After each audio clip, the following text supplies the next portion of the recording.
Acclame plus fort encore pour Jésus. Alléluia. Que le nom du Seigneur soit béni. Merci encore une fois. Et que Jésus prenne toute la gloire. Veuillez vous asseoir dans sa présence. C'est un privilège pour moi d'être au milieu de vous et je bénis le Seigneur pour vos vies. Salue ton voisin, dis je vois la gloire de Dieu sur ta vie ce matin. Amen. Ce matin, nous avons partagé un message important sur l'onction du service. Étant donné que vous êtes dans un thème général depuis un moment sur l'onction. Donc nous avons partagé sur l'onction du service et je vais partager un message un peu différent par rapport à ce qui s'est fait au premier culte et au deuxième culte. Je vais juste faire des ajouts et nous allons...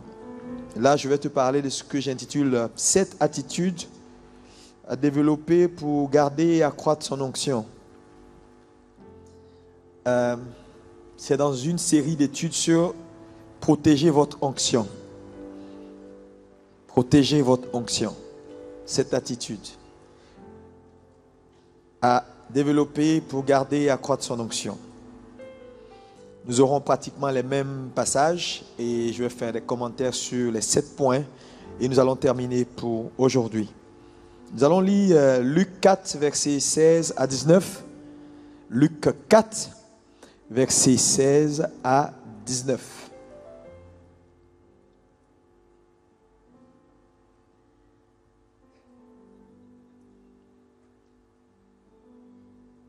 S'il est sur l'écran, on va le lire tous ensemble.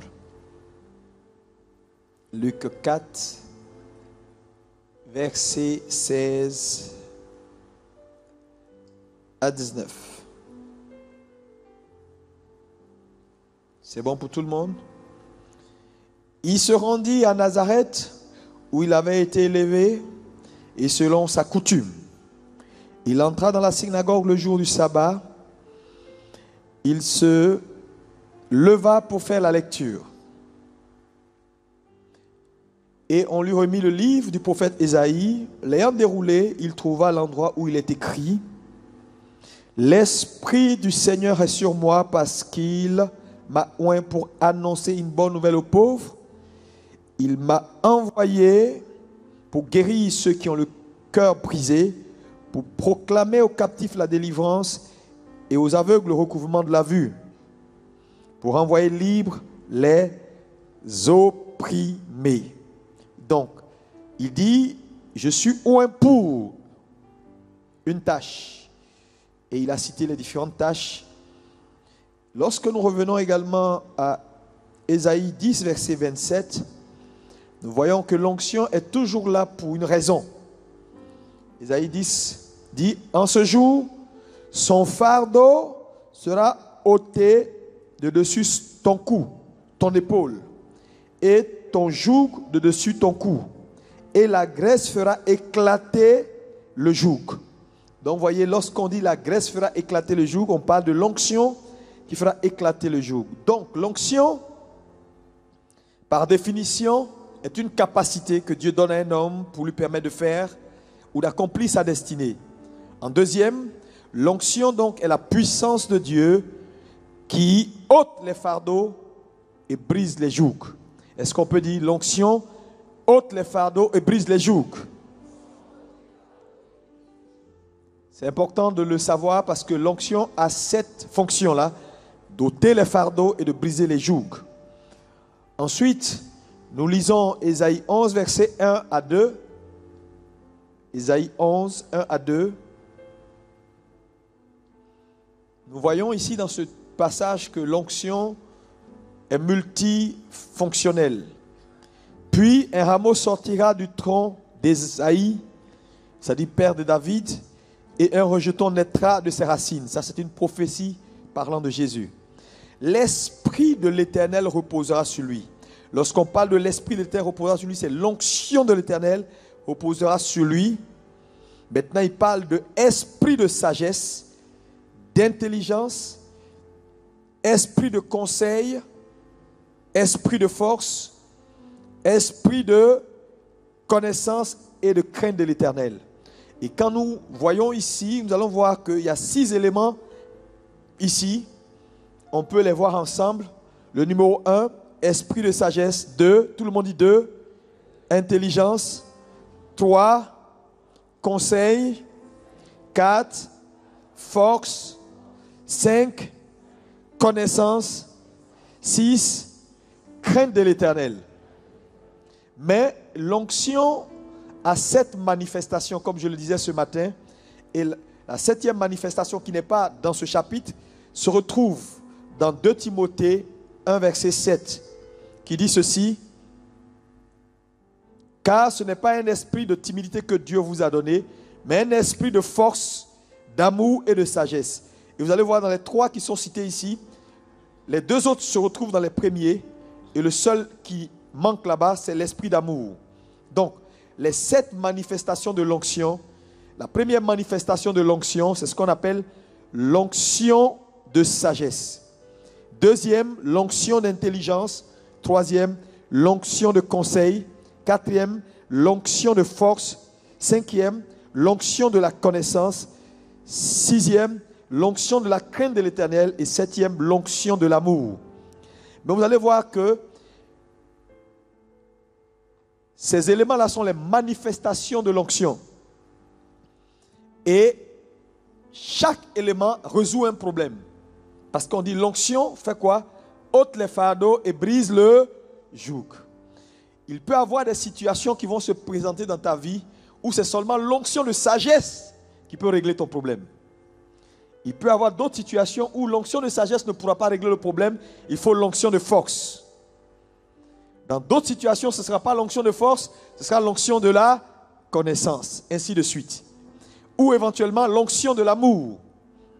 Maintenant, le problème avec l'Église, c'est que quand on parle de l'onction en général, les gens voient la puissance de Dieu, voient les manifestations.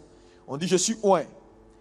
Le chrétien en général qui entend ça s'attend à ce que tu manifestes le pouvoir, la guérison et que les démons soient chassés. C'est ça qu'on appelle l'onction en général, dans le milieu évangélique. Mais quelqu'un qui prêche et qui enseigne la parole avec révélation, on dit il n'est pas oint. Ou bien si on fait un culte et que quelqu'un n'est pas tombé, quelqu'un n'a pas été guéri, quelqu'un n'a pas reçu une prophétie, on dit ah, le culte était bien, la parole était bien, mais il n'y avait pas trop d'onction.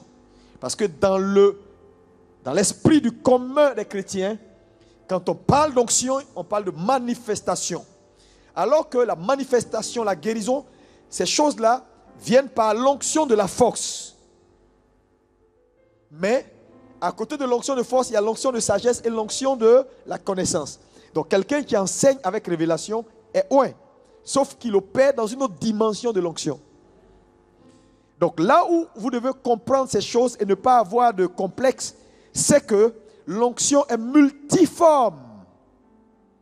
Mais ce n'est pas toujours on enseigne que l'onction est multiforme. Les gens, ils entendent l'onction, l'onction, l'onction.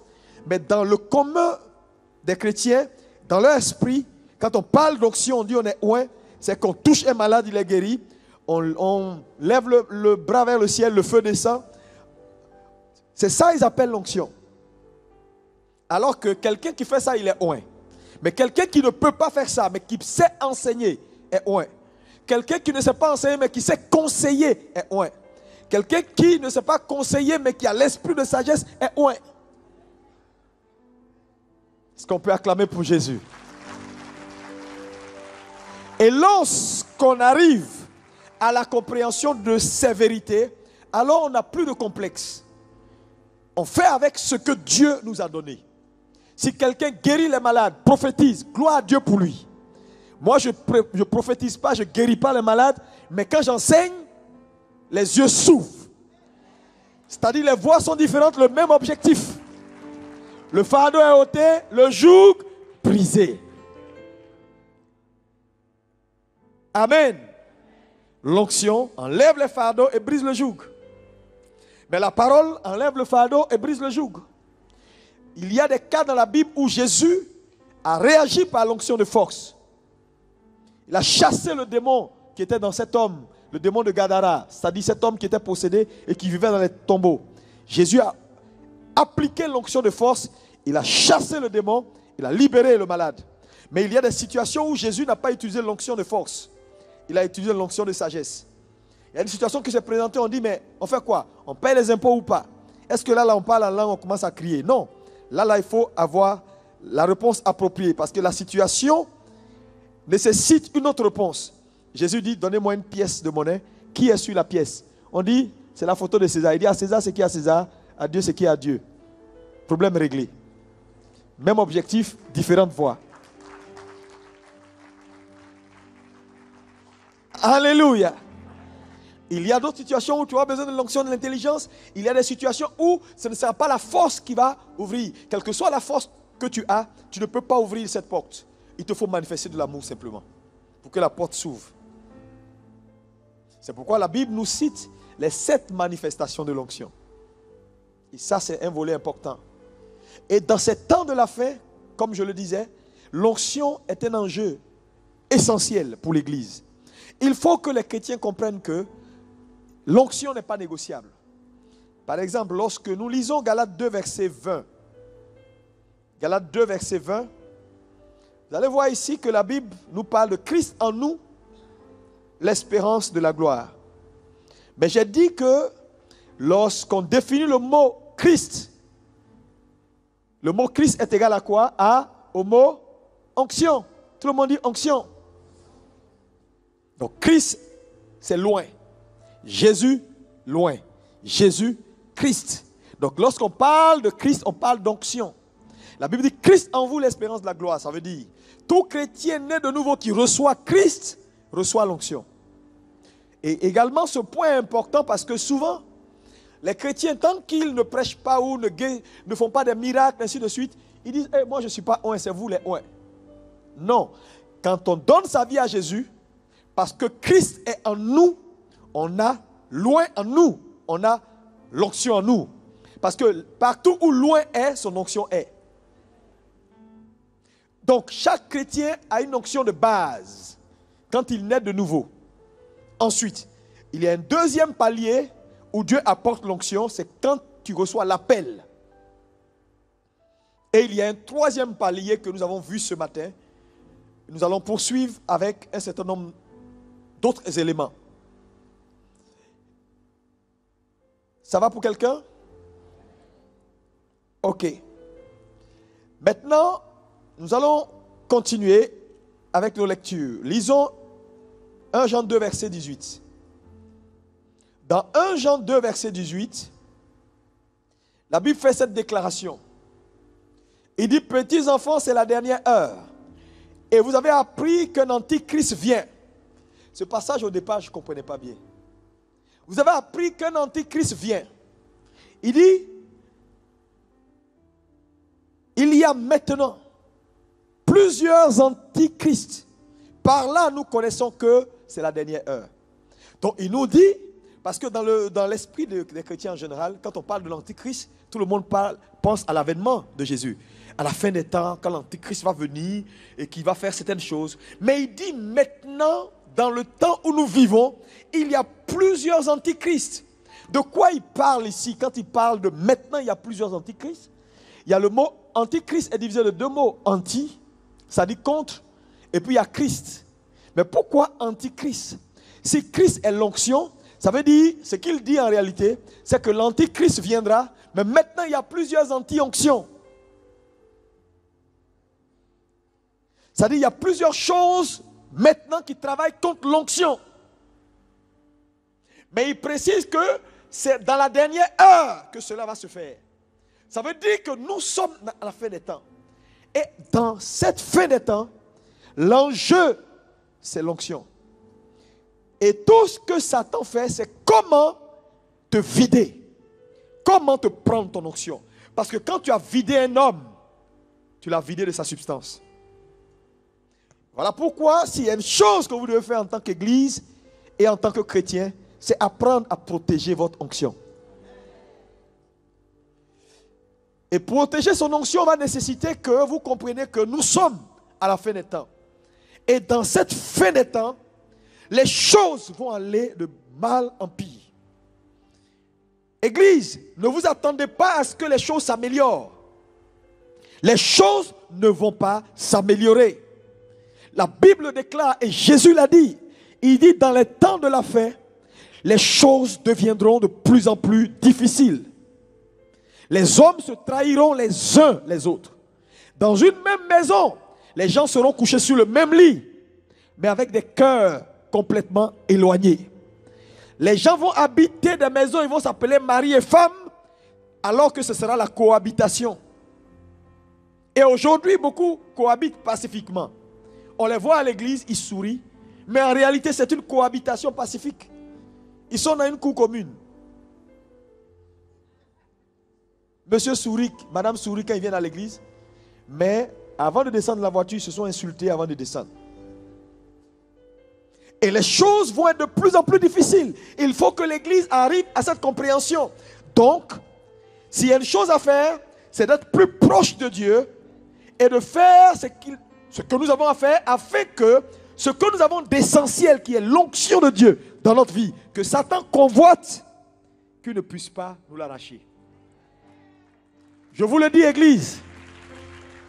Et quand la parole de Dieu nous dit que maintenant, c'est la dernière heure, et qu'il y a plusieurs anti-onctions, plusieurs antichrists, ça veut dire que nous sommes dans un environnement qui va travailler pour nous voler ce que nous avons. Regardez par exemple, vous venez à l'église dimanche, vous repartez avec une certaine mesure d'onction. La grâce de Dieu vous accompagne. Mais avant dimanche prochain, vous êtes vide. Pourquoi? Parce que dans la ville de Paris, tout travaille pour vous prendre ce que vous avez. Tu ouvres les yeux, tu marches, tu vois une femme qui est mal habillée, elle a tout son truc là dehors. Le temps de tourner tes yeux et de dire je résiste à ça. Parce que à chaque tentation auquel tu résistes, c'est une force qui quitte ton corps et qui part. Ça veut dire quoi? Si tu étais à 100% dimanche, tu marches dans les rues, tu as vu une femme mal habillée, le temps de dire oh Seigneur, je ne suis pas d'accord. Il y a une force qui sort, qui va contre la tentation et qui te permet de résister. Mais quand elle est sortie, tu passes de 100 à 90. Ensuite, tu continues, tu vois quelqu'un d'autre, ou bien une proposition indécente, quel que soit, mais tout travaille pour nous sortir. La télévision, tu regardes ta télé, et puis hop, il y a une image qui passe, c'est des gens qui font des bêtises, tu vas sur Internet. Je dis, il y a plusieurs anti-onctions, plusieurs antichrists qui travaillent chaque jour de manière subtile pour nous voler l'onction de Dieu. Ça fait que tu vas voir des chrétiens qui à un moment donné, à cause par exemple des vacances, par exemple les vacances sont des moments où il faut avoir beaucoup de discernement. Parce que c'est des moments de distraction. C'est des moments où tout le monde pense qu'il est temps maintenant de s'amuser parce qu'il a trop travaillé, il est fatigué. Et c'est la porte ouverte à certaines tentations. Tout le monde veut aller en vacances. Tout le monde, c'est la récréation. Affaire de Dieu, on a trop fait. Même les gens travaillent, ils sont plus concentrés, ils sont là. Bon, on va partir, c'est dans 2 semaines, on va aller à la plage, on va faire comme ça. Et il y a tellement de choses qui tournent dans la tête, Mais en réalité, ces choses-là font quoi? Leur rôle, c'est de te refroidir, de voler la grâce de Dieu, de voler l'onction que tu as accumulée, parce qu'un homme est grand par l'onction de Dieu dans sa vie.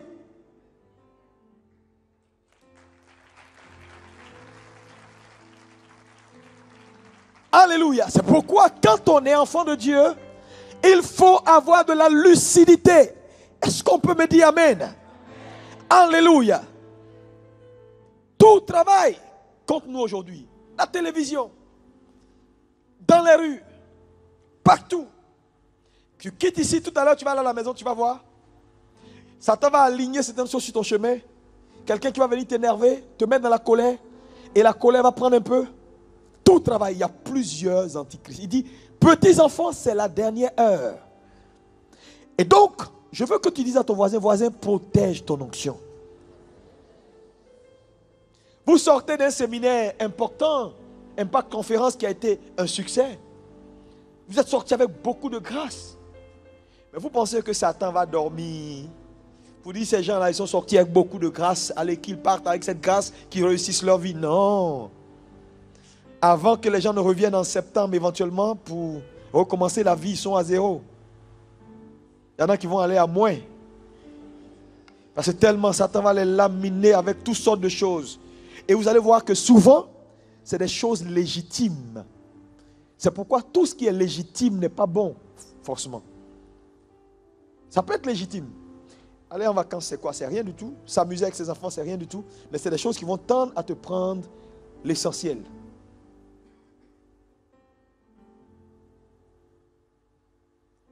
Cette attitude importante que tu dois développer pour garder et faire croître ton onction. La première attitude ici. Tout le monde dit avec moi, c'est la fin. Dis avec moi la fin. Acte 10, verset 44. On va le lire.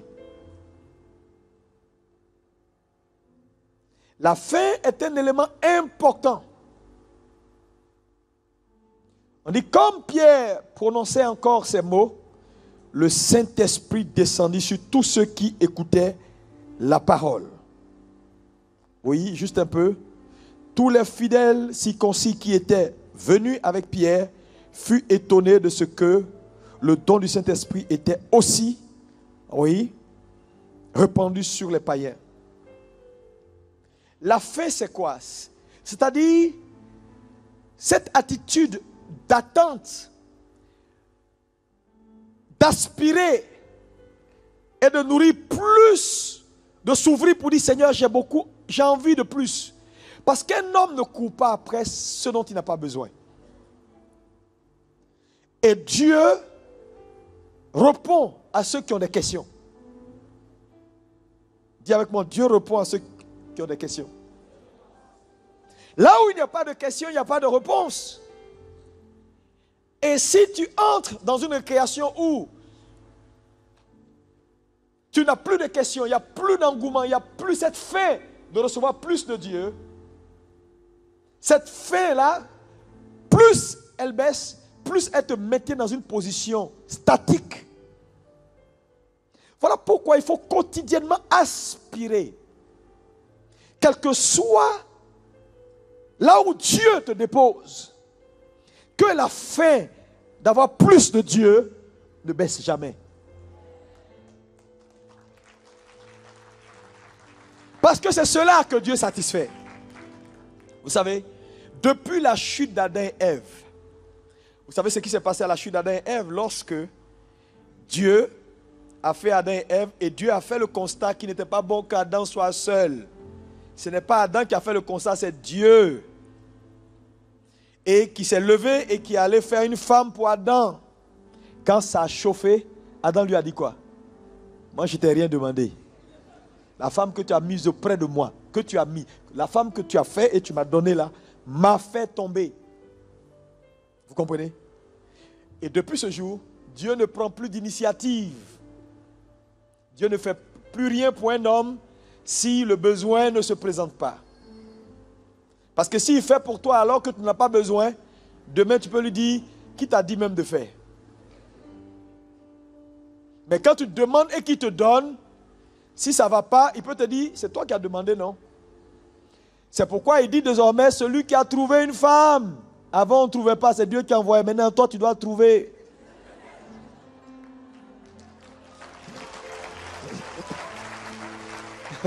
Alléluia.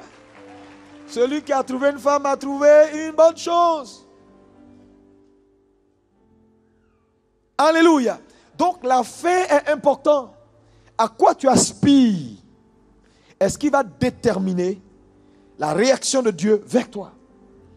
Donc là où il n'y a pas de fin, Église, et vous allez voir qu'au fur et à mesure qu'on va avancer vers la fin des temps, la fin de plusieurs va diminuer.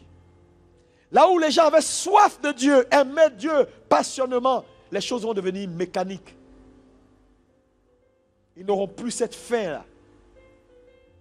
Et vous pouvez remarquer que toi-même tu es là, tu peux me dire que, ah pasteur, mon zèle que j'avais avant n'est plus le même zèle. Le zèle a refroidi. Parce que Satan travaille pour refroidir les ailes. Donc, la faim. Dis avec moi la faim. Donc, c'est une attitude que tu dois cultiver si tu veux garder ou faire accroître l'onction de Dieu dans ta vie. Ce n'est pas négociable. Aspirez à plus grand.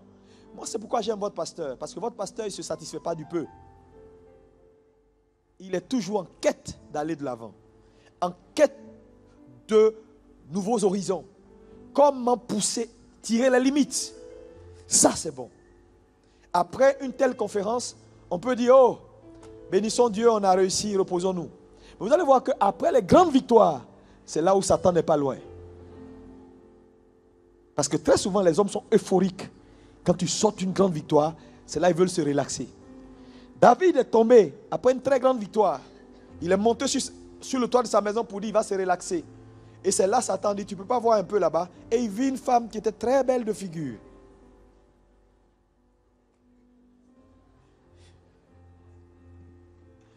Alléluia. Alléluia. Dis avec moi la fin. Deuxième attitude importante qui va t'aider à garder et à faire accroître l'onction de Dieu dans ta vie, dans ce temps de la fin. C'est aspire à l'unité. Acte 5, verset 12. Acte 5, verset 12. Aspire à l'unité. Travaille pour tout ce qui unit. Beaucoup de miracles et de prodiges se faisaient au milieu du peuple par les mains des apôtres. Ils se tenaient, oui, tous ensemble au portique de Salomon. Tous ensemble. Ce mot-là est très important. Parce qu'ils étaient ensemble, beaucoup de choses se faisaient. Là où il y a la division, Église, écoutez-moi bien, l'onction de Dieu ne descend pas. Donc s'il y a une chose que tu dois rechercher, c'est chercher la paix, l'unité. Travailler. Parce qu'on dit, lorsque Jésus vit leur foi, pas sa foi. Vous connaissez l'histoire de l'homme paralysé qu'on a dû envoyer sur un lieu où Jésus prêchait. Il y avait du monde. Et ils ont dit, mais il y a du monde, qu'est-ce qu'on va faire? Mais cette histoire est formidable. Vous savez pourquoi? Voilà un monsieur qui est paralysé. Ses amis entendent parler de Jésus. On va le chercher. Ils font le chemin avec le malade. Ils sont 4, ils prennent le malade. Ils arrivent après des kilomètres. Au lieu où Jésus se trouve, il n'y a pas de place pour passer. Ils peuvent être tentés de dire, écoutons, retournons. Mais quand ils regardent le chemin, ils ont trop payé le prix pour retourner encore. Ils disent au monsieur, écoutez, c'est vrai, il n'y a pas de place. Qu'est-ce qu'on va faire? Montons, enlevons le toit. Mais pour arriver au point où tu es prêt à enlever la toiture d'une maison que tu ne sais même pas à qui ça appartient, c'est que tu aimes vraiment le monsieur là. Non, tu sais, si quelqu'un ne t'aime pas, il ne peut pas prendre autant de risques. Ils ont pris un risque. Sûrement le malade a dit non, ne prenez pas ce risque. Ils ont dit non, on a payé le prix pour être ici et tu es notre ami. Il n'est pas question qu'on t'abandonne, il faut qu'on paye le prix. Ils ont enlevé la toiture du monsieur, on ne sait même pas c'est qui. Ils ont enlevé la toiture, ils ont descendu. Mais la question que je me pose, comment ils sont montés? Ils sont 4. Même si on met une échelle, comment ils sont montés avec le malade? Pour pouvoir monter jusqu'à une telle hauteur avec un malade, il faut le faire à l'unisson. Il est démontré que si vous ne le faites pas à l'unisson, il n'est pas possible que vous puissiez aller. C'est-à-dire, les 2 qui sont devant montent, ils demandent aux 2 qui sont en arrière, on est monté, vous pouvez avancer maintenant. Les 2 montent, ensuite les 2 montent. S'il n'y a pas de coordination, il n'y a pas d'unité dans la coordination des gestes, le malade tombe. Donc c'est dans l'unité qu'on réalise des exploits. Et en tant qu'église, si vous voulez garder cette flamme, vous devez être un. Parce que le loup viendra. Mais très souvent, il va rechercher ceux qui semblent être dégagés du troupeau. Vous voyez, les gens, quand Satan est venu dans le jardin d'Éden, il a regardé. Il dit, Ève, ça va? Tu fais quoi? Elle dit, je me balade. Dieu a-t-il dit? Il a testé le terrain pour voir si Ève avait l'information que Dieu avait donnée à Adam. Quand il s'est rendu compte qu'Ève n'avait pas tout à fait l'information, il a glissé. Oh, Dieu sait que si vous mangez, vous deviendrez comme lui. Ah bon? Sans consulter son mari, elle a pris, elle a mangé. Elle dit, bon, la nourriture du soir sera pomme. Adam est venu, il a mangé la pomme. Vous voyez? Là où il y a la division, Satan entre.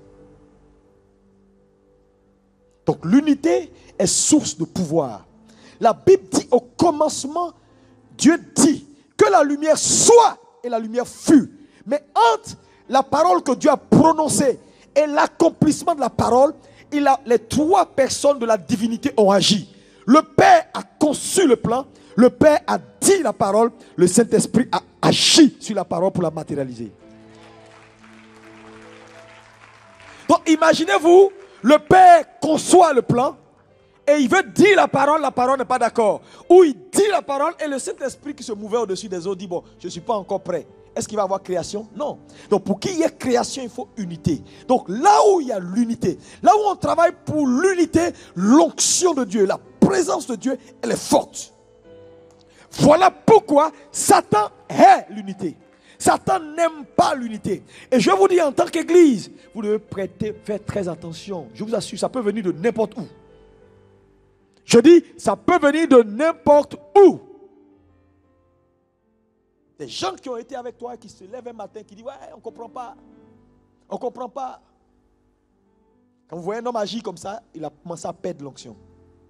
Parce qu'il y a des signes. Quand on perd l'onction, il y a des signes qu'on manifeste. C'est comme une maladie. Désunion, on devient politicien. Vous savez, les politiciens, ils font des ralliements. Il a une pensée, il a un point de vue. Donc, ils cherchent des adeptes. C'est pourquoi ils parlent. Quand ils parlent, ils disent leur projet parce qu'ils veulent des gens qui vont se rallier à leur cause et à leurs idéaux. C'est ça la politique. Donc, quand tu vois quelqu'un faire la politique dans l'église, ça veut dire qu'il arrive à un point où il cherche des gens qui vont se rallier à sa cause. Sa cause, c'est quoi? Tu n'as pas vu que depuis un moment, c'est les mêmes personnes qui dirigent, qui prient. Tu n'as pas senti ça? Ah bon? Tu as vu ça aussi? Oh, puis quand elle a mordu à la maison, ils deviennent deux. Cherche une troisième. Bonjour. Mais ils sont forts parce qu'ils détectent. Ils détectent sur le visage des frères, le frère qui est disposé. Bonjour mon frère, ça va? Tu veux prier avec nous dans notre cellule? Ok. Tu viens prier. Le sujet de prière même, quand tu entends le sujet de prière, tu sais que ça dit, les gens là ils cherchent quelque chose. On va prier pour l'église, pour le pasteur et ses dirigeants. Que Dieu les aide à marcher dans l'amour. Ça veut dire, le sujet de prière veut dire, il ne marche pas dans l'amour. C'est quel sujet de prière ça? Alléluia. Voilà pourquoi, Église, tous qui travaillent pour la désunion, fuyez. Dites Amen. Quelqu'un a décidé de ne plus être de la maison. Il n'est plus votre ami. Parce que je vous dis, je ne comprends pas. Quelqu'un ne peut pas être contre ton père et ton ami. Quelqu'un ne peut pas dire, moi je ne suis plus avec vous, et puis en même temps il est avec vous. Ce n'est pas possible. Soit tu es avec moi, soit tu es contre moi.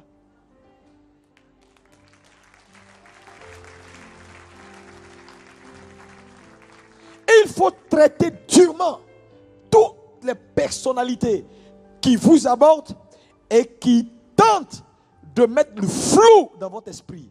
Il faut les traiter avec dureté.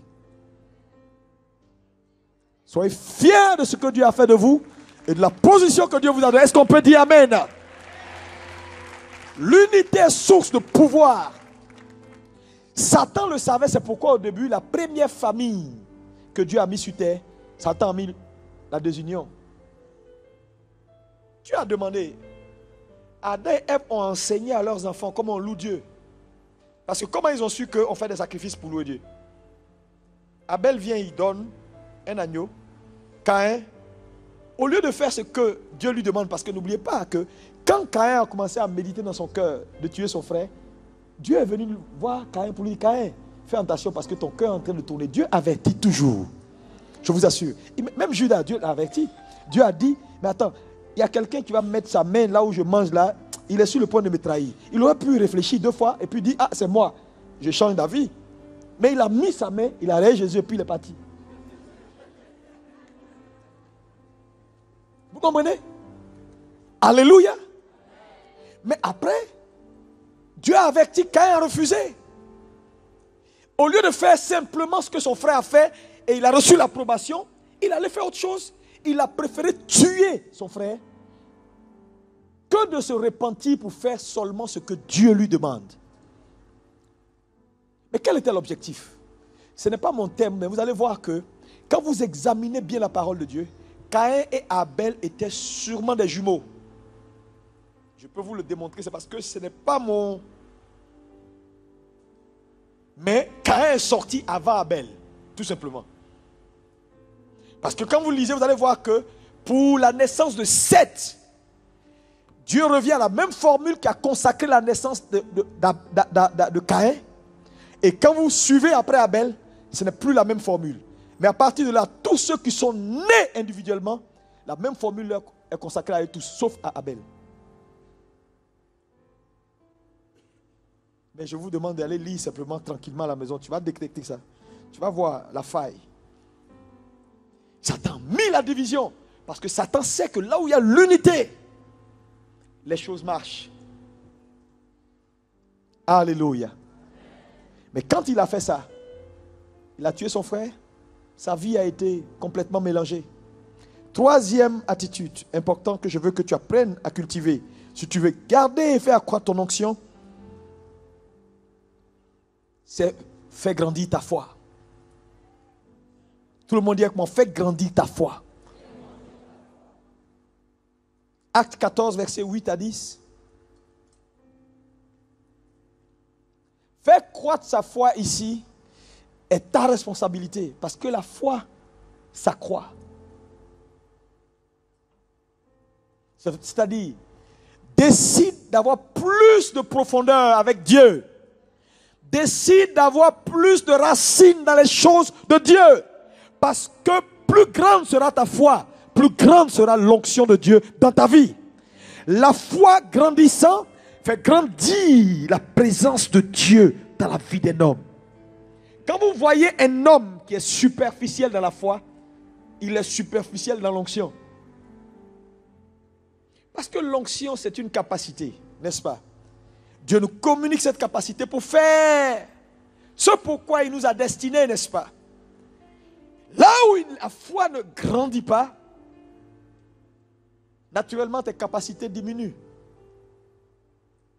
Mais la foi et la capacité, c'est-à-dire la foi et l'onction vont de pair. Plus tu apprends de Dieu, plus tu augmentes en capacité. Parce que la parole même te communique l'onction. Ce qu'un homme sait, il le sait. Quand on sait, on augmente sa force. Quand on ne sait pas, on est faible. C'est pourquoi moi, il y a des sujets, quel que soit le sujet, tu me mets face au sujet, je sais comment régler le problème. Pas parce que on n'a pas le même Dieu, on a le même Dieu. Mais je sais certaines choses qui me confèrent une capacité que toi qui ne sais pas, n'as pas. Vous comprenez? Regardez par exemple, un pasteur peut être frustré de voir que, ou bien peut être tenté. Qu'est-ce qui fait que souvent certains pasteurs perdent l'onction? Je vais vous dire. Quand tu es tenté de faire comme quelqu'un, parce que tu as l'impression que, le gars là il guérit, hein, il prophétise, c'est exact, et tout le monde commence à le regarder. Moi, je ne fais que prêcher. Donc, si je ne commence pas à prophétiser comme lui, peut-être que je vais perdre les gens. Et tu vas aller commencer à prophétiser, alors que ce n'est pas ton appel. Mais ce que vous ne savez pas, que l'onction est attachée à l'appel. Et tu entres dans un appel qui n'est pas ton appel. Parce qu'en réalité, tu ne sais pas que l'onction est multiforme. Mais si tu sais qu'elle est multidimensionnelle, multifonctionnelle, tu vas comprendre que le gars exerce simplement l'onction de force. Il fait des miracles, il fait des démonstrations. Mais oui, mais le fait que toi tu enseignes ne veut pas dire que tu n'es pas loin. Tu opères dans un autre domaine de l'onction qui est l'onction de la connaissance simplement. Donc quand tu le sais, tu n'es pas tenté forcément d'aller faire ce qu'il fait.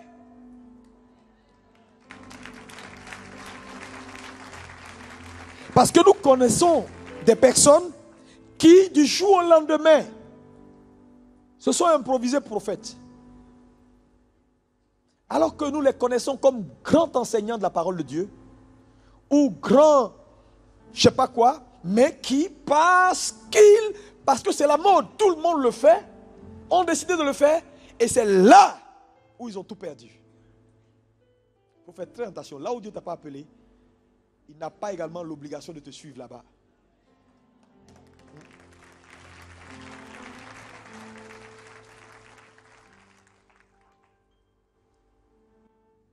Et je vous assure, il y a des cas dans la Bible.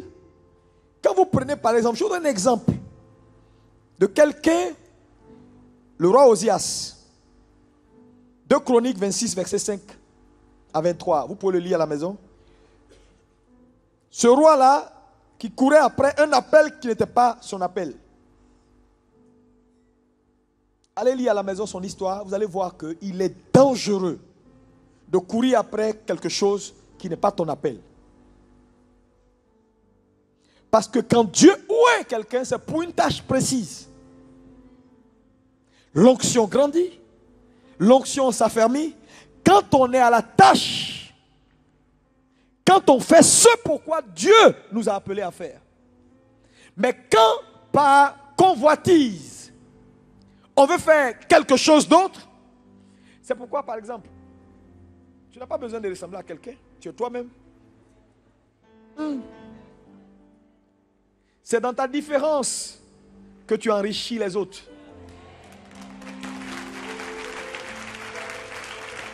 Ouais. Mais souvent on met la pression. Et ça, souvent on met la pression. Même souvent nous les pasteurs, bon souvent sur nos épouses, on met la pression. Fais comme ça, fais comme ça. Bon. Moi je connais des épouses de pasteurs qui sont... Elles ne sont pas pasteurs. Mais elles sont hyper puissantes dans les affaires. Et elles soutiennent le mari. Mais quand je dis puissante, quand tu prends une dame comme Victoria Austin, je suis allé à Houston, à l'église, chez le pasteur Joel Austin, qui est la plus grande église en Amérique. C'est incroyable, c'est une femme qui est dans le diamant. Je dis, quand on dit riche, là, c'est ça qu'on appelle riche. Mais en réalité, elle soutient son mari sans forcément vouloir prendre un micro. Ce n'est pas son appel. Mais là où Dieu l'a appelée, là, elle excelle.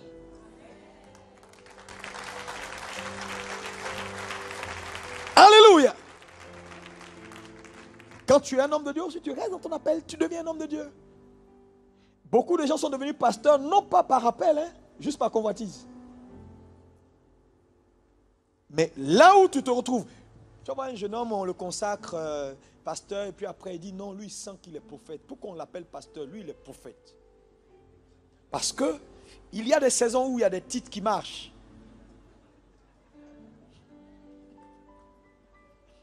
Et on veut être dans ce titre-là, on dit ah, prophète c'est pas mal, prophète. Non, apôtre est mieux, apôtre est mieux. Après, non, c'est bishop qui est bon, bishop. Ça fait plus sérieux, ça fait plus sérieux. Et tout le monde est dedans.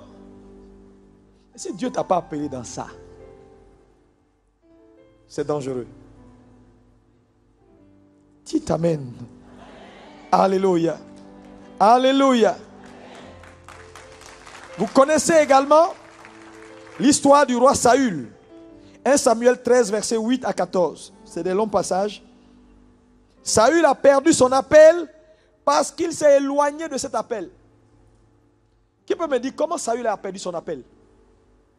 Vous savez pourquoi? Comment il a perdu? Il a fait quoi? Tu n'es pas sacrificateur. Il y a quelqu'un qui est établi pour faire le sacrifice. Toi, tu es là, tu attends, mais le gars, il ne vient pas. Tu prends le truc, tu fais le sacrifice. Dieu dit, toi, c'est fini. Il a demandé pardon. Dieu dit, mon ami, il faut oublier ça. Pourquoi? Parce qu'il s'est mis dans un office qui n'était pas, il n'avait pas l'onction pour. Dans le royaume de Dieu, tout ce qu'on fait, il faut avoir l'onction pour le faire. C'est pourquoi je vous dis la vérité. Si vous parlez d'un homme et que vous n'avez pas onction pour parler de lui, le jugement de Dieu vient sur vous. Parce que même pour juger, il faut l'onction pour juger. Et c'est souvent l'autorité supérieure qui a l'onction pour juger l'autorité inférieure, et non l'autorité inférieure qui a l'onction pour juger l'autorité supérieure.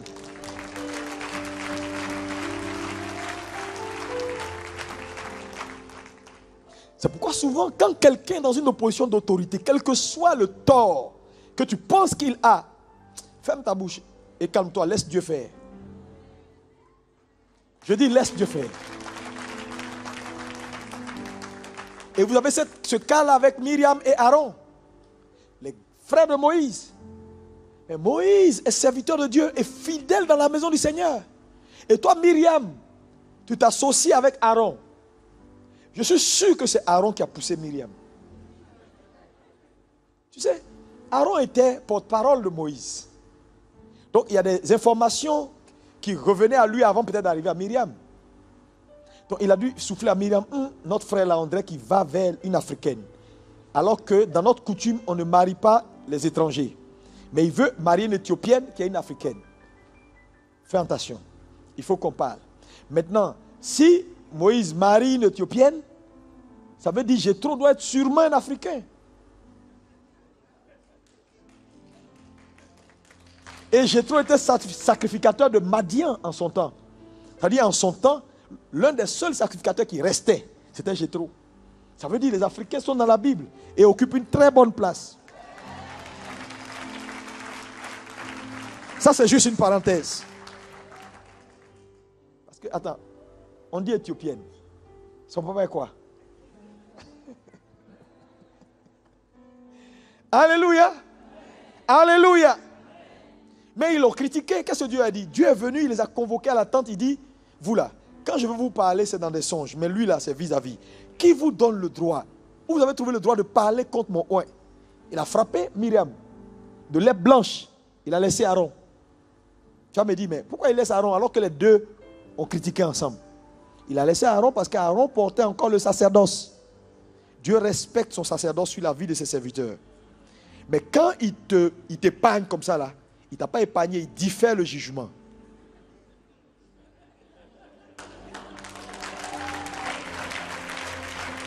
Parce que plus tard, vous êtes d'accord avec moi que plus tard, quand Aaron a vieilli, il a dit à Aaron, enlève ta robe pour donner à ton fils.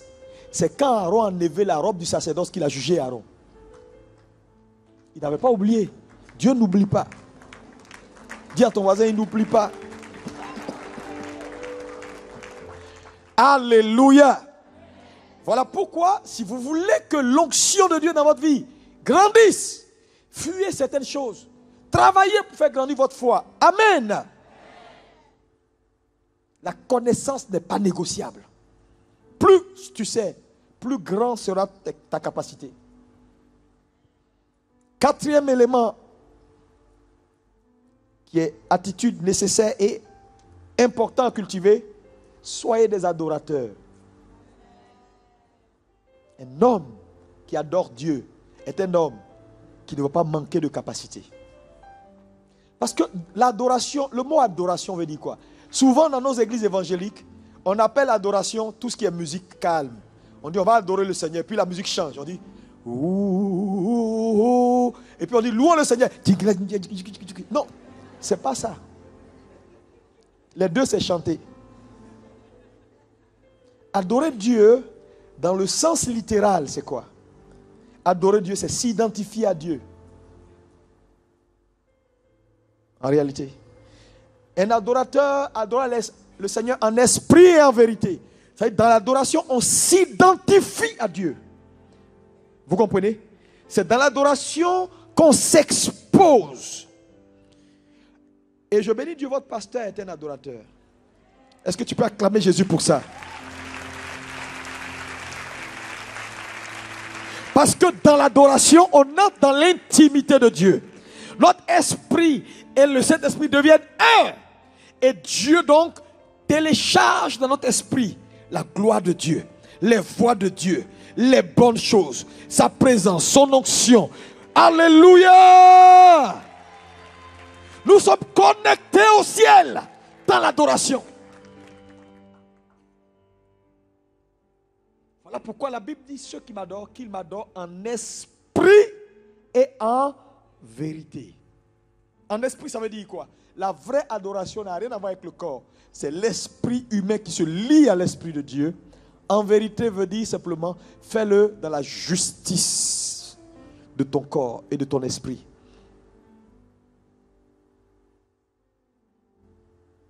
Ne viens pas adorer alors que tu ne parles pas avec ta soeur.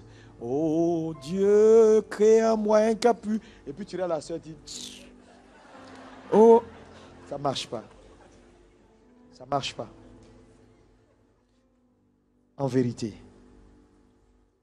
tu es en parlant avec ton frère, tu fais la paix. Beaucoup de gens pensent que Dieu n'est pas un homme. Tu ne peux pas avoir des poches de conflit autour de toi et espérer voir Dieu dans ta vie. Non. Beaucoup de gens, ce n'est pas parce qu'ils ne prient pas, ils prient. Mais c'est des petites choses qui les disqualifient. Des petites choses. Dieu a dit quoi quand il dit le sang de ton frère parle contre toi. Parle contre toi. Tu ne parles pas avec X, tu ne parles pas avec Y. On ne peut pas être un chrétien et on ne parle pas avec son frère. Il y a quelque chose qui ne va pas. Vous savez, si nous sommes enfants de Dieu, il faut que nous soyons des enfants de Dieu. Sinon, nous serons en train de faire une œuvre vaine. Que sert-il à un homme de courir dans tous les sens? Tu viens à l'église, tu es la première culte, deuxième culte, troisième culte. On te voit partout. C'est toi qui fais tout dans l'église. C'est toi. On a l'impression que si Jésus vient, il va venir d'abord chez toi à la maison. Mais toi-même, tu es conscient qu'il y a quelque chose qui ne va pas. Tu as la colère, tu as l'amertume. Tu ne parles pas avec les gens. J'arrive pas à comprendre ça. Et quand on dit non, pasteur, tu penses que c'est facile? Ce qui m'a fait là, c'est pas facile. Oui, on comprend, ce n'est pas facile. Yako, mais pardonne.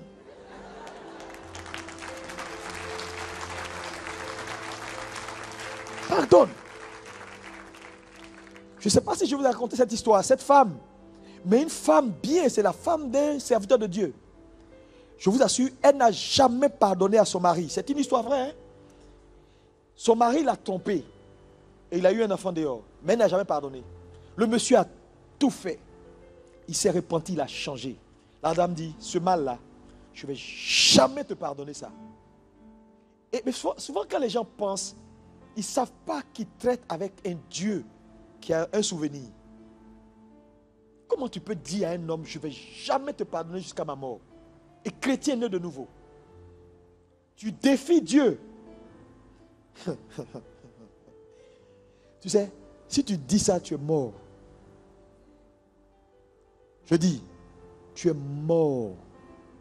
Parce que lui, il a dû te pardonner alors que tu étais impardonnable. Si toi, tu refuses de pardonner à quelqu'un, ça veut dire qu'il n'y a plus rien qu'on peut faire pour toi. Quel que soit ce qu'on t'a fait, pardonne. Parce que tant que tu ne pardonnes pas, celui que tu retiens, en réalité te retient toi en prison. C'est la vérité que j'ai fini par comprendre. Quand tu retiens un homme dans ton cœur, c'est l'espace d'une bénédiction que la personne prend. Parce que Dieu, ton cœur il est comme un seau. Si ton seau est rempli à moitié et que moi je vais te déverser beaucoup de bénédictions, est-ce que tout peut entrer? Tant que tu ne vides pas le seau, tout ne peut pas entrer.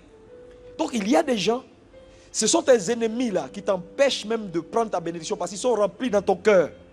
Et quand Dieu veut mettre, il ne peut pas. Dieu dit vide là, tu dis moi, lui là, jamais je ne le vide pas. Mais en même temps que tu ne vides pas, la chose aussi ne vient pas parce qu'il n'y a pas de place. La Bible n'a-t-elle pas dit que quand il fut constaté qu'il n'y avait plus de vase, l'huile, parce que l'huile ne se gaspille pas. Quand il n'y a plus de place, ça s'arrête. Quelqu'un m'écoute ce matin?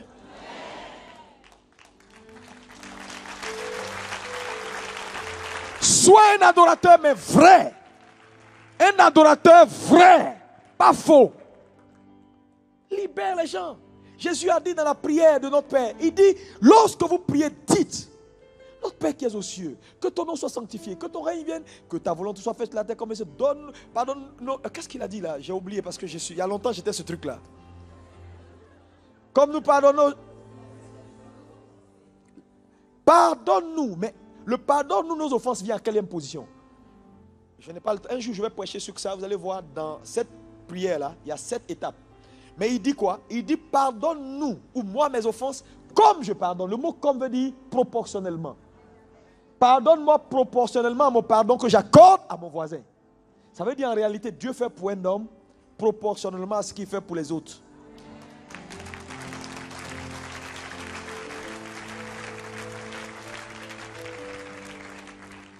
Alléluia. Cultivez le pardon. Vous serez des hommes libres, des hommes qui allaient grandir dans l'onction de Dieu. Soyez de vrais adorateurs, mais en esprit et en vérité. Quand je me lève et que je lève les yeux vers les montagnes pour dire, Seigneur, j'ai besoin de toi, je n'ai rien à me reprocher. Je ne suis pas en palabre avec quelqu'un. Je n'envie pas quelqu'un. J'aime les gens. J'apprécie de voir quelqu'un réussir. Mais vraiment, je ne sais pas. Et je dis souvent, si tu as palabre avec moi, c'est que tu as un problème, toi. Parce que je ne sais pas. Sois le plus simple possible. Recherche la paix avec tous. Tu vas être un vrai adorateur. Et dans l'adoration, Dieu va remplir ton esprit. Alléluia. 5e attitude importante à développer ici, c'est prier et prier encore. Dis à ton voisin, prie et prie encore. Acte 4, versets 29 à 34. La prière est un déclencheur d'onction. Là où on n'a pas une vie de prière, on ne peut pas garder et faire grandir la grâce et l'onction de Dieu dans la vie. Un homme qui prie est un homme que Satan ne peut pas vider. Parce que la prière a un élément et un facteur important que je vais te dire. Prier, c'est s'accorder avec Dieu. C'est comme tu vas signer un contrat et puis on met un document, on dit, est-ce que vous êtes d'accord pour les termes du contrat? Tu dis oui. Le propriétaire de la maison ou je ne sais pas de quoi te dit, signe ici, moi je signe ici. Donc c'est quand tu signes et que lui, le propriétaire, signe que le contrat devient valable. Donc prier, c'est s'accorder avec Dieu pour que la volonté de Dieu soit faite dans ta vie comme elle est faite au ciel. Ça veut dire, la volonté de Dieu ne peut pas se faire dans la vie d'un homme comme elle est faite au ciel si cet homme-là ne prie pas.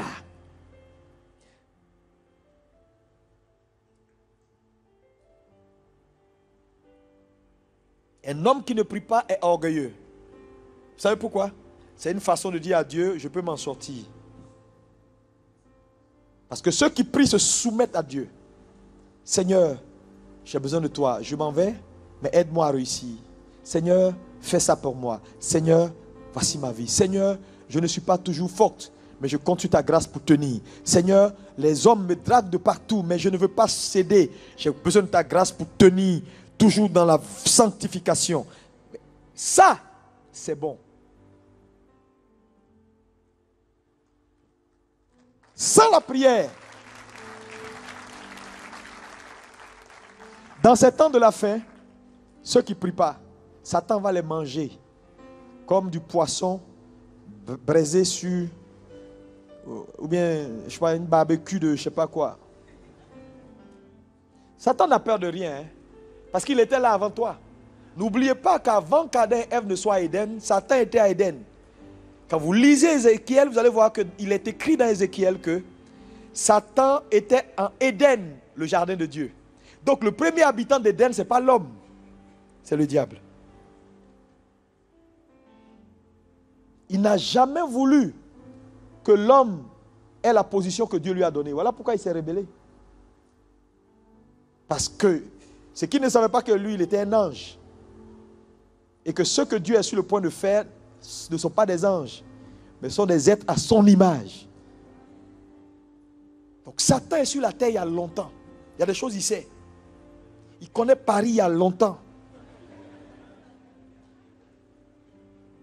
Tous les fondateurs de Paris, ces francs-maçons qui ont mis des signes partout, que vous voyez aujourd'hui, vous photographiez, mais qui sont en réalité des signes maçonniques, qui travaillent pour maintenir Paris dans l'incrédulité et l'Europe en général, dans tout ce qui est sauf la foi. Non, je vous assure. Ça dit que ça devient subtil. Vous savez, la subtilité de notre ennemi, c'est qu'il est invisible et il travaille pour faire en sorte que ce qui est dangereux devient commun et normal. Aujourd'hui, ça ne dit plus rien à personne de se promener dans Paris et de passer par toutes les portes là, porte de la chapelle, alors que ça, ce sont des divinités. Hein. Chaque porte possède le territoire. Quand vous allez devant l'Assemblée nationale française, vous allez voir qu'il y a des statues des pères fondateurs, mais c'est des maçonniques. Dans le monde spirituel, c'est des gens qui se lèvent la nuit et qui vont pour régler les trucs, pour que les lois qui vont sortir ne favorisent jamais le Seigneur. C'est pourquoi de là, s'il n'y a pas de prière, les lois vont aller de mal en pire. C'est qu'ils ont voté dernièrement, mais encore bien. Ils vont voter d'autres qui vont même, tu vas t'asseoir pour réfléchir, pour dire, mais attendez, vous êtes sûr que ces gens-là, ça va? Parce que je vous assure, on va vers la fin du temps. Et les choses vont devenir de plus en plus subtiles. Mais l'objectif, c'est quoi? L'objectif, c'est que Satan va amener l'église à dire, soyez tolérants. Soyez tolérants. Donc, on va arriver à un point où on a tellement cohabité avec ces gens-là qu'on ne prête plus attention à leur dangerosité. Ils sont devenus toxiques pour nous. Mais on ne fait plus attention à ça parce que bon, on a fini par les accepter. Mais tout ce qu'un homme consent, il finit par l'accepter. Et tout ce qu'un homme accepte, il finit par le faire.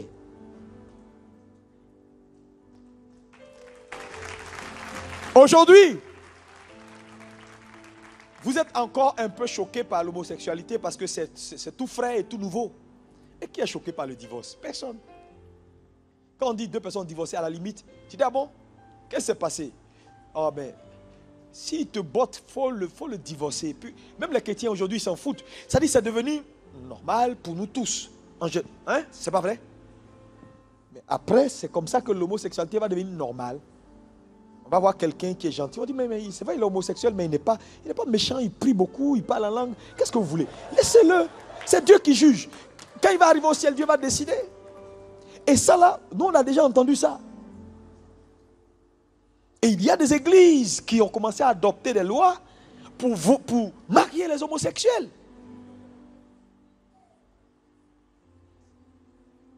J'étais à une conférence il n'y a pas longtemps à Abidjan où c'est une conférence d'hommes d'affaires, donc ils ont invité. J'étais le seul représentant des églises évangéliques. Et puis il y avait un imam, et puis il y avait un évêque catholique. Il fallait donner notre point de vue sur le développement et ainsi de suite.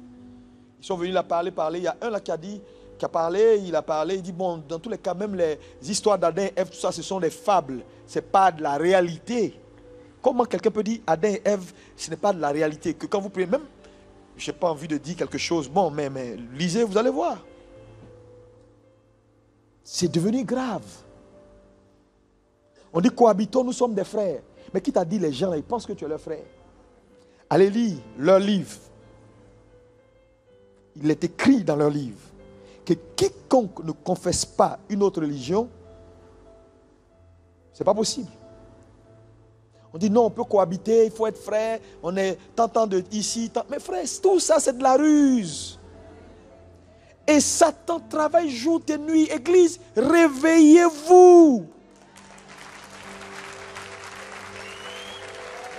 Le monde n'est pas simple.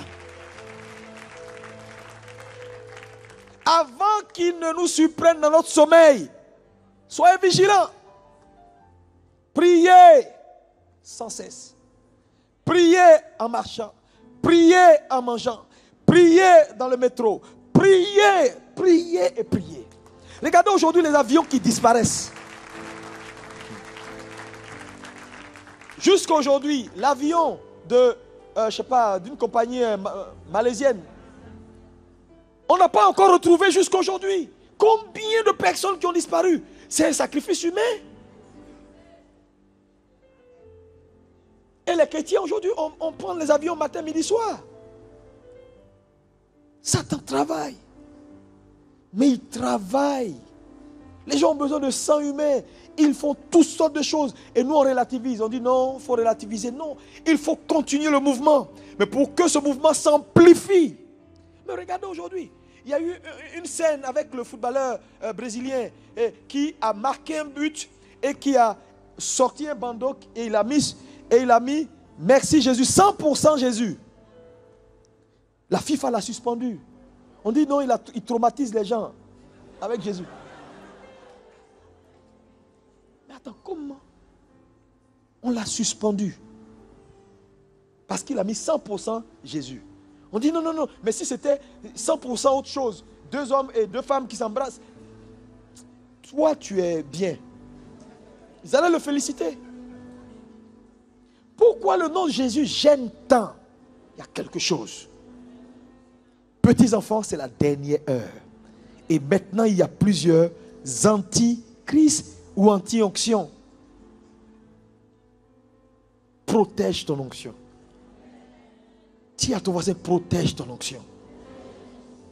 Vous sortez d'une conférence là, protégez ce que vous avez acquis.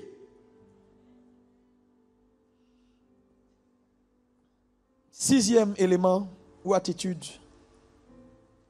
Soyez bien connectés. Acte 4, verset 13. Dis à ton voisin, sois bien connecté. Choisis tes associations. L'onction est gardée et grandie dans la vie d'un homme en fonction de ses associations. La Bible dit, les mauvaises compagnies corrompent les bonnes mœurs. On ne marche pas avec tout le monde. Moi, sincèrement, il y a des gens, je n'ai rien contre toi, mais on n'est pas amis. La Bible n'a jamais dit, lisez toute la Bible, soyez amis avec tous. La Bible dit, aimez tout le monde. Donc je peux t'aimer et puis tu n'es pas mon ami.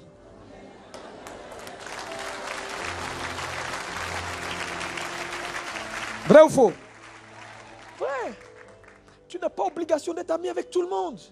Tu ne t'en sortiras pas parce qu'il y a des gens qui vont te vider par leur association.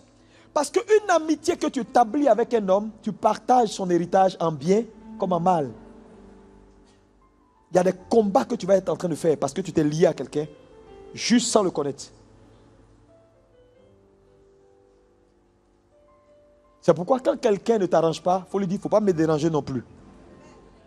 Tu ne peux pas m'avancer, il ne faut pas me faire régresser. Laisse-moi là où tu m'as trouvé. Que ce soit mari ou pas. Laisse-moi où tu m'as trouvé. Parce qu'il y a des gens, ils ne peuvent rien t'apporter, mais ils te diminuent. Mon ami, je t'ai fait quoi? Il ne faut pas me diminuer. Donc les associations sont importantes parce que vous partagez le même héritage. Ses ennemis vont devenir tes ennemis. Ses amis vont devenir tes amis. Si c'est quelqu'un qui opère sous une sentence, mon ami, tu ne seras pas loin de la même sentence. Parce que tu es son ami. C'est pourquoi pour réussir dans la vie, garder son onction et faire grandir son onction, il faut marcher avec les hommes qu'il faut. Non, on ne marche pas avec tout le monde. Il y a des gens que Dieu a destinés pour t'accompagner jusqu'à un certain niveau et à un moment donné qui ne pourront plus t'accompagner. Si tu les maintiens, tu vas te vider. C'est pourquoi à un moment donné, quand l'autre ne faisait plus l'affaire, Dieu a dit, Abraham, lève les yeux. Ça veut dire continue. Il faut arrêter de pleurer pour l'autre. Lève les yeux. Parce que même ce que l'autre a pris t'appartient. Lève les yeux, regarde, tout t'appartient. Ce n'est pas sur tout on pleure pendant longtemps. Le monsieur là, il t'a quitté, tu ne sais même pas pourquoi. Ou tu l'as laissé. À un moment donné, tu vas voir que ta vie va s'épanouir plus. Pèse tes associations. Si une relation est toxique pour ta vie chrétienne, coupe. Attends, quelqu'un, à chaque fois que tu prends des décisions de prier, d'aller jeûner, c'est là il apparaît. Et quand il apparaît, tu changes de décision. À chaque fois que tu veux être saint, c'est là il dit, tu es où là? Trouve-moi à Courbevoie ce soir. C'est là il va te faire pécher. Et tu es une femme, réfléchis. Il te vole ton onction. Tu viens à l'église, tu sors de femme, retraite de femme. Et puis le gars, c'est en même temps que la retraite est finie, il te dit, il veut te voir. Et puis il se fâche un peu. Et puis ton cœur bat. Ah, je l'aime pas. Ah, je l'aime, pasteur. Et puis tu t'en vas pécher. Un type comme ça, là, on le classe où? Il fait partie des anti-onctions Des antichrists ou bien il est qui? Même si tu l'aimes, il est antichrist.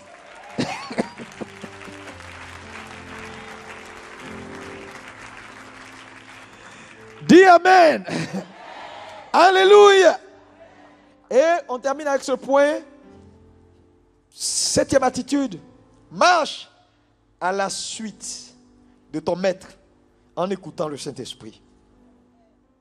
Suis Jésus, mais en ayant une oreille attentive à la voix de l'Esprit. Parce que c'est lui qui est là avec nous. Jésus a dit, il est avantageux pour vous que je m'en aille, pour que le Consolateur vienne. Il vous conduira. Donc aujourd'hui, tu ne peux pas voir le chemin sans le Saint-Esprit. Quel que soit qui tu es. Tu veux voir l'onction de Dieu grandir dans ta vie?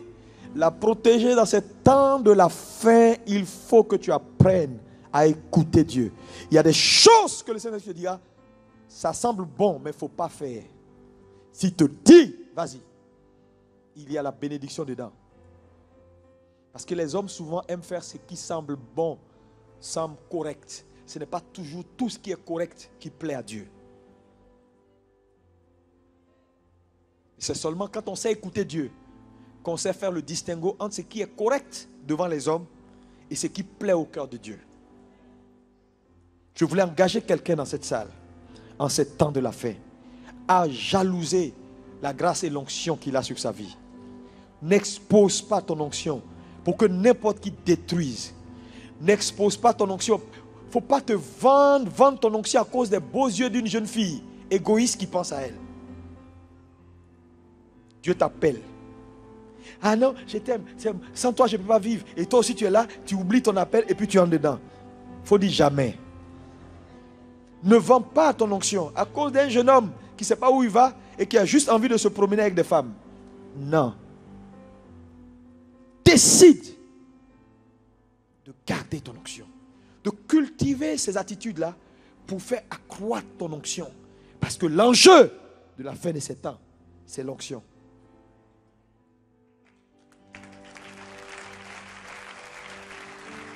On va prier le Seigneur.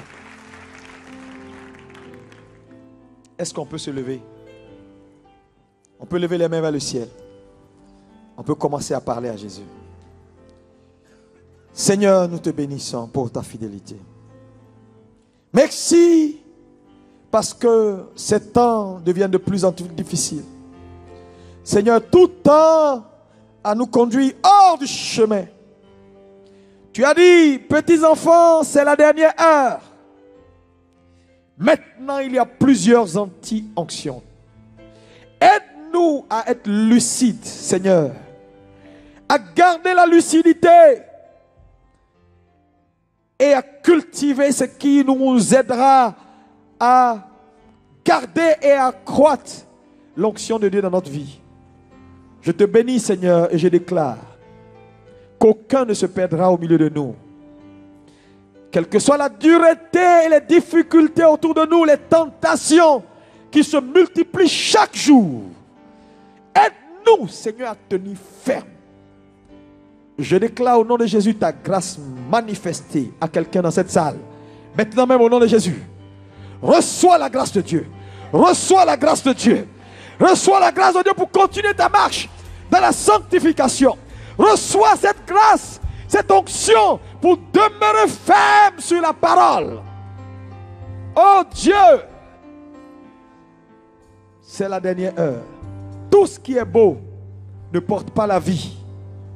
Aide-nous à faire le distinguo, afin de ne pas embrasser tout ce qui est beau et en même temps embrasser la mort.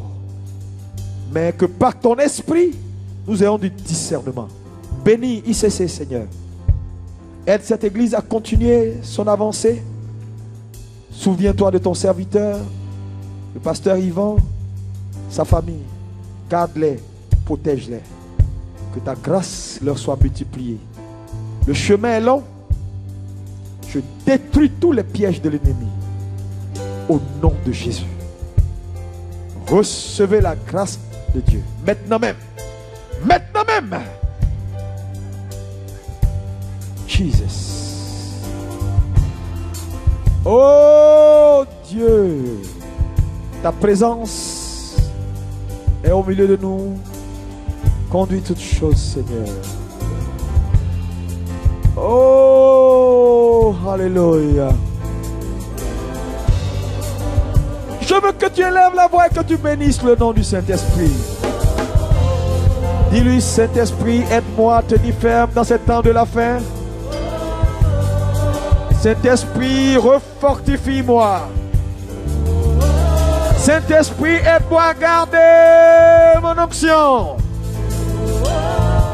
Est-ce que tu peux élever la voix et bénir le nom de Jésus? Oh, alléluia. Reçois une double mesure de l'onction ce soir. Si tu étais sur le point de changer de trajectoire, reçois la force de revenir sur la bonne trajectoire. Là où Satan voulait envoyer des idées, te dénaturer, reviens sur la bonne voie. C'est le prix à payer pour gagner le ciel. Seigneur, aide-nous à continuer, à avoir les yeux fixés sur toi en ces temps difficiles. Merci Jésus.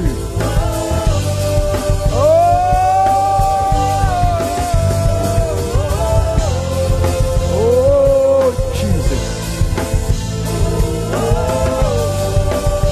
Akarobo sanana bayakada baraba sokele. Libo kata pare malaba shekele lo masaya. Nando boko riba lana baseke lo mashekele lo saya. Oh.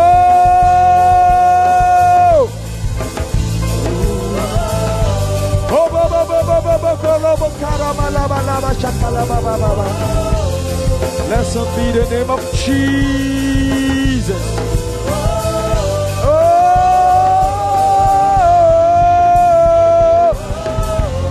Oh Dieu d'Abraham, Dieu d'Isaac, Dieu de Jacob, Dieu de nos pères, nous te rendons infiniment toute la gloire. Merci d'avoir fait de nous ce que nous sommes. Nous n'échouerons pas. Nous accomplirons notre destinée sur la terre des vivants. Au nom de Jésus. Au nom de Jésus. Au nom de Jésus. Tous les obstacles, Satan, détruits sur le chemin de la gloire. Merci, Seigneur. Reçois nos louanges. Alléluia, alléluia, alléluia. Oh, merci Seigneur pour ta présence. Merci pour les cœurs.